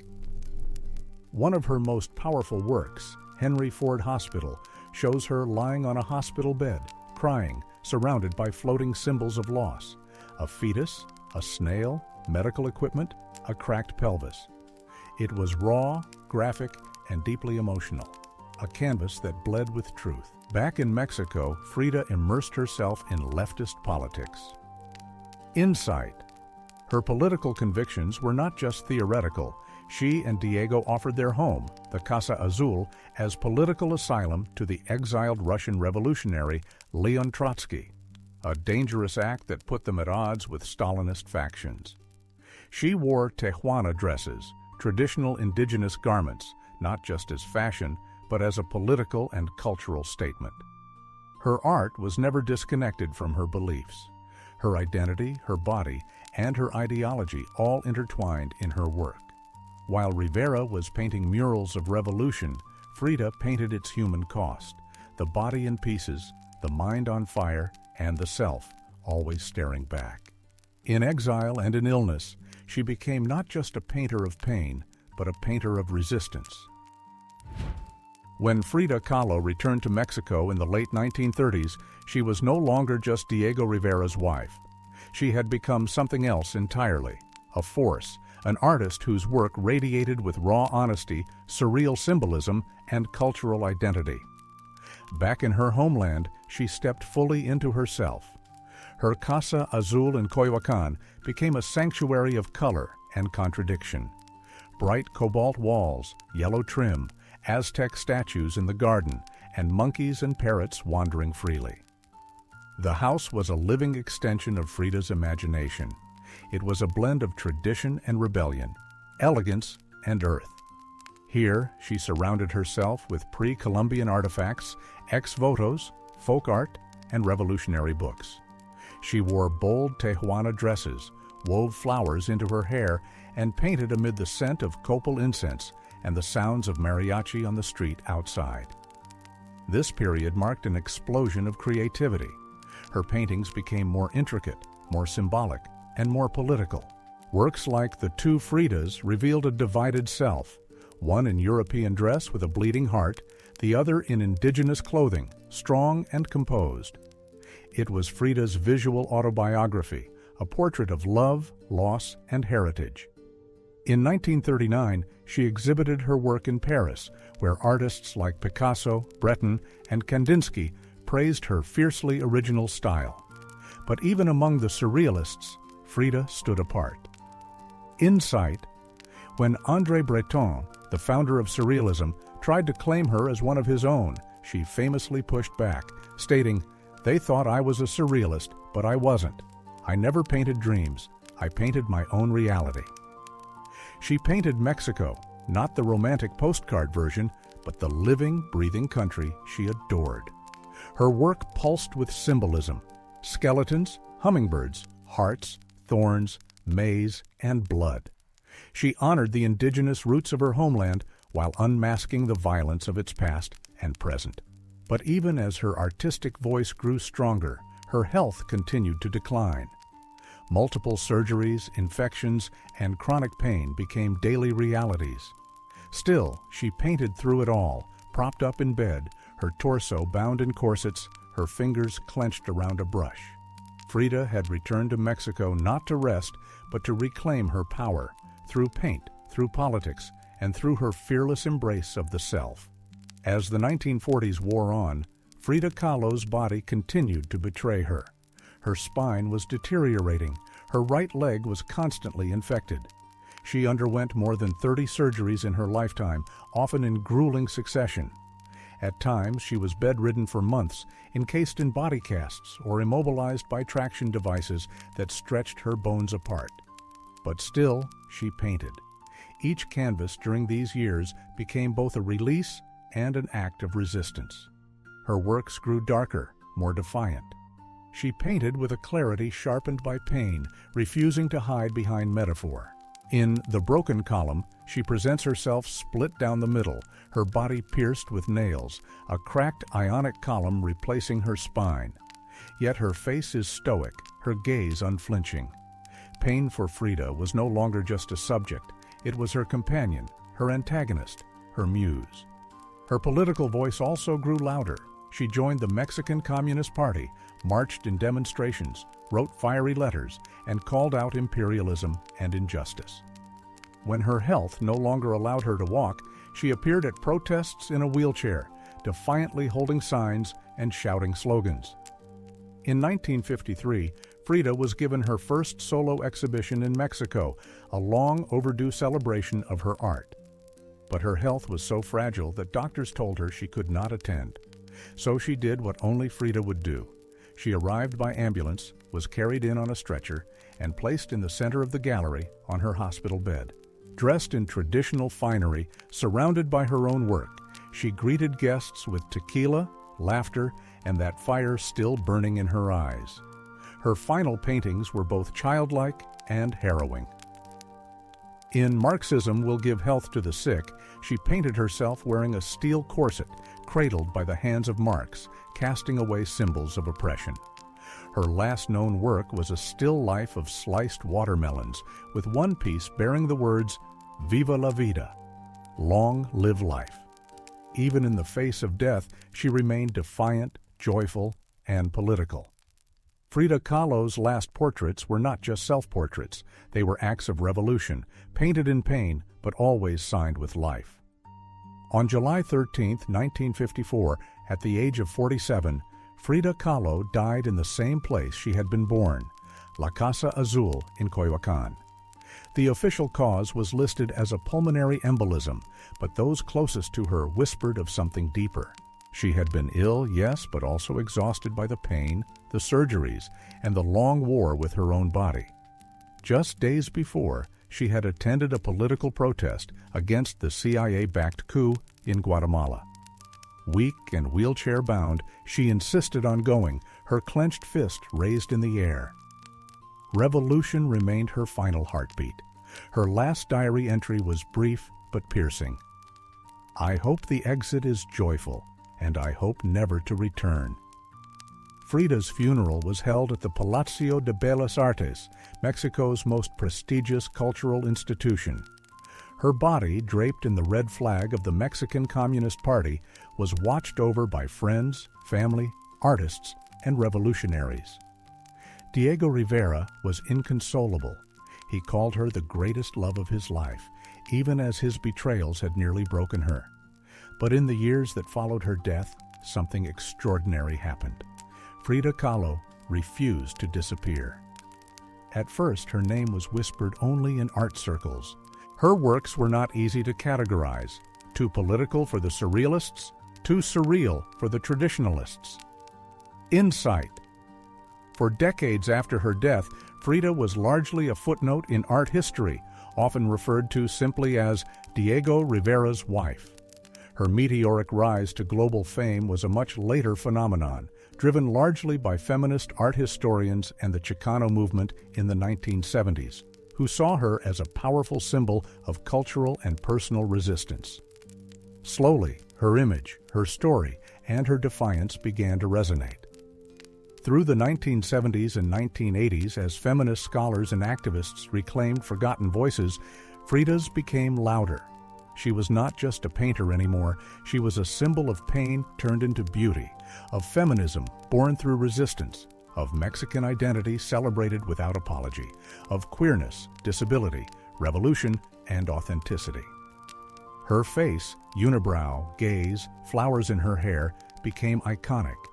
Her home became a museum.